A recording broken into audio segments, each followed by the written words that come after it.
G'day. So in this video, we're going to take a look at how you can remember really complex long numbers in your mind easily. So let's get into it.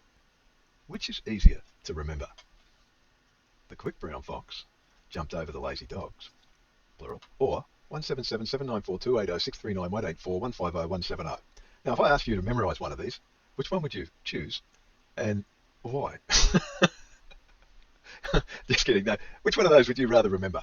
All right, so we're going to take a look at how you can memorize that number or numbers like it as easily as you can remember that little message. The quick brown fox jumped over the lazy dogs. All right, back with you in a minute. I'm Anthony Rayhana, and this is the OTC with ideas that elevate.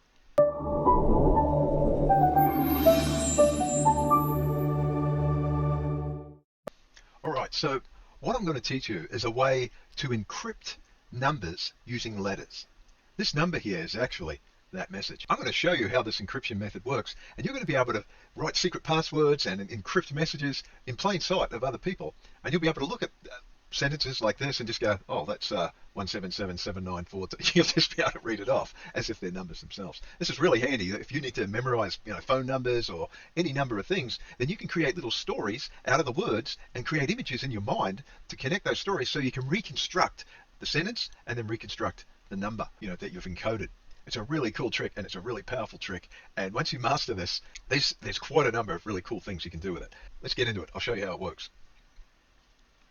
So I'm going to run you over this system and teach you the code for each letter. And I'm going to do it in a kind of provocative way, if you like. I'm going to try and shock your mind so that you can remember these things. I'm going to use several techniques here to help you to remember this encryption system, which will also demonstrate techniques that you can use to memorize just about anything.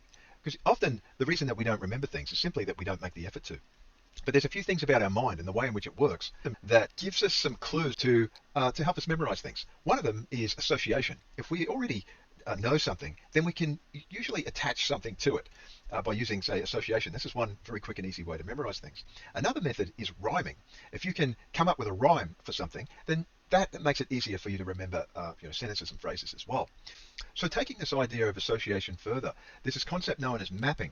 And with mapping, you take something that you're familiar with, maybe like, say, imagine in your mind you can see your house, and you can see all the rooms in your house, and you create a sequential path through your house in your mind. So we're going to create a body map.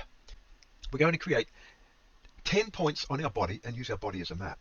The lesson to be learned from mapping is that you can apply it to anything. You could have a map of your neighborhood, a map of your house, a map of your anything that you're familiar with can become a map for you, in which in your mind you can place ideas that you can then pick up later when you need to reconstruct it, to recollect what it was you were trying to remember. So let's look at how we can apply these ideas, and I'm going to start with the number 1, and here we go. Okay, so 1 ton is the idea. 1 ton. So 1 ton.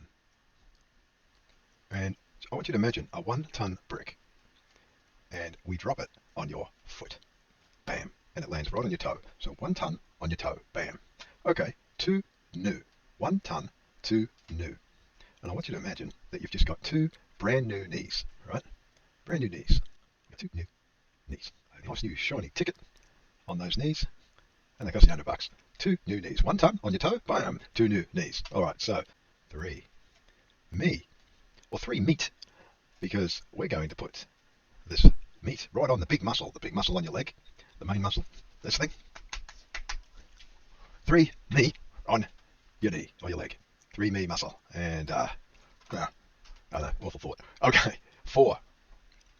1 ton on your toe, 2 new knees, 3 me muscle, 4 roar. And we're going to roar from your backside, from your rump. Yeah. I want you to imagine a roar from your backside. And that can take any form that you like.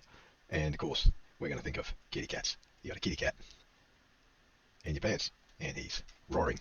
Okay. Meow.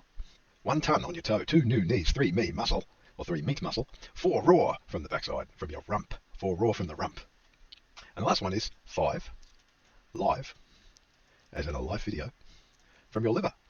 So I want you to imagine you have a video camera, and it's attached to your hips, to your love handles. Alpha love handles, alpha liver, alpha live. 5 live, playing live. Okay, so 1 ton on your toe, 2 new knees, 3 meat muscle, me muscle, 4 roar from the rump, from your backside. Meow, little kitty. 5 live from the love handles, from your liver, 5 live. Okay. Next, we're going to jump to, so we have 1 ton, 2 new, 3 me, 4 raw, 5 live, 6 chicks, chickies. And we're going to do a little Woodstock chickie. 6 chicks on your chest, right? Chicks chest, 6 chicks chest. 1 ton, 2 new, 3 me, 4 raw, 5 live. Right, get that in your head. It's good for you because that's how we're going to memorize this. Okay, 7 Kevin. 7 Kevin. And where's Kevin? Kevin's on your collar. 7 Kevin on your collar. A little miniature Kevin, maybe? I don't know. What does Kevin look like? I always imagine Kevin being a bit of one of those Aussie guys with a hat and those corks hanging off his hat and a big smile. And there's Kevin. And what's Kevin doing? He's saying g'day. And you know the bird's saying chirp. 6 chicks saying chirp on your chest. 7 Kevin on your collar. So chest, collar. Now what we're doing here by these associations with the toe and your knees and the muscle and your liver and your chest and your collar, we're mapping. This is the idea is called mapping. And we take something that you're familiar with, some sort of map, and we create a sequence over that map, right? And we peg things there. So the next place is going to be our face. So number 8, and you can say 8 face if you like, that kind of rhymes, but I'm going to say 8 fate. Okay, fate. And for fate, 8 fate, I'm going to do a little back shot of death. 8 fate. All right, and so let's see, 9 pine. Before we go on, 6 chicks, 7 Kevin. 6 chicks on your chest, 7 Kevin on your collar, 8 fate on your face. Right, 8 fate on your face. 9 pine. We're going to do the top here. It's 9 pine, so I want you to imagine a pine tree coming out the top of your head. Right, 9 pine. 9 pine. And a little pine tree. A little star on top. Ah, we get that. 6 chicks on your chest, 7 Kevin on your collar, 8 fate on the face, 9 pine on the head, on the top of the head. And so from the peak, right here, 9 pine from the peak. The last one is Zen. 10 Zen, we say. In this case, we've got a 0, but 10 Zen. And Zen is a very Buddhist idea, going with the flow. And we're going to do a little yin-yang sign for Zen. There you go. And really, Zen is about 0. Zeros are Z and S. So 10 Zen, I always imagine a halo here. 1 ton on the toe, 2 new knees, 3 me muscle, right, or meat muscle, 4 raw from the rump, 5 live from the liver, 6 chicks on your chest, 7 Kevin on the collar, 8 fate on the face, 9 pine on the peak, 10 Zen. All right, so now that we've got all our consonants, we've got T, N, M, R, L. See how I've underlined them. And we have Ch, K, F, P, Z. And maybe we should underline those too, eh? Let's give them a little bit of help. And so that's how we memorize the codes. Create a rhyme and make a rhythmic exercise out of it. 1 ton, 2 new, 3 me, 4 raw, 5 live, 6 chicks, 7 Kevin, 8 fate, 9 pine, 10 Zen. Right? Run that several times through your, as an exercise throughout the day, and do that for a week or two until you've really memorized it. So the way to use these letters is to not think of them just as letters. Think of them in terms of their phonetics. And this allows you to expand all the different types of letters that you're able to use to create words. For instance, 1 ton is very close to 1 done. Think about the oral movements, like how you have to shape your mouth in order to sound the word ton. T, t, t, t, t is very close to da, da, da, ta, ta, ta. So D and T are interchangeable. And similar thing with chicks, with the number 6. Ch and sh and j, very similar. So J's, CH, soft G is usable. With Kevin, you can use a hard C, like cake, k, k, k, maybe a Q. And with fate, you can use a V, v, v, v, v, v, v. So, 8 vase, perhaps. And with pine, you can use, say, B, pine, brine, as in salty water, b, b, p, p. These phonetics are very similar. And with Zen, you can also use, say, S's, S, maybe a soft C, Cisco, maybe. So I cheated a bit when I talked about the quick brown fox, and I counted the as a number 1. You can use little cheats like that if you want, like the and ta, and make the T interchangeable. But some might use the and treat that as a zen or a sa, the sa. It's up to you how you want to use that. So create a rhyme and start thinking about how you can utilize these consonants. Now, if I can give you one more cheat, that would be to use number plates as practice. So when you're walking down the street, say, and you see some number plates around, this one here, for example, L is a 5, J is an 8, so that's a 58, Y doesn't count. 7 gives you 7 Kevin, and 5 live, so you've got a KL, maybe coal, as in COAL, and you can imagine that. And try to make a word out of the numbers and make some numbers out of the letters.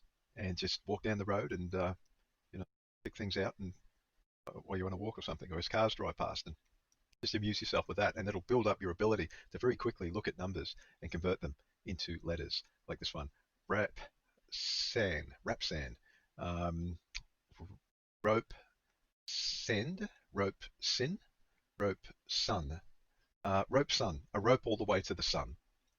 So that sort of exercise will help you to really develop your ability to encode and decode these numbers. And so the idea is to use these letters to create new words, to create new ideas, and try to create visual ideas from them. Say you've got a k and a n, a can. Picture the can, but picture the can doing something. Fill the can with worms. Eat from it in your mind. Something shocking that will enable you to, next time that you think of a can, you'll be like, oh yeah, worms. What was it I need to remember before? Oh, something to do with eating worms. Oh, that's right, it was a can. So, and so that's it. Recite the rhyme. 1 ton, 2 new, 3 me, 4 raw, 5 live, 6 chicks, 7 Kevin, 8 fate, 9 pine, 10 zen. Get a rhythm going, right? 1 ton, 2 new, 3 me, 4 raw, 5 live, 6 chicks, 7 Kevin, 8 fate, 9 pine, 10 zen. I'm Anthony Ray Hunter, and this is the OTC with ideas that elevate.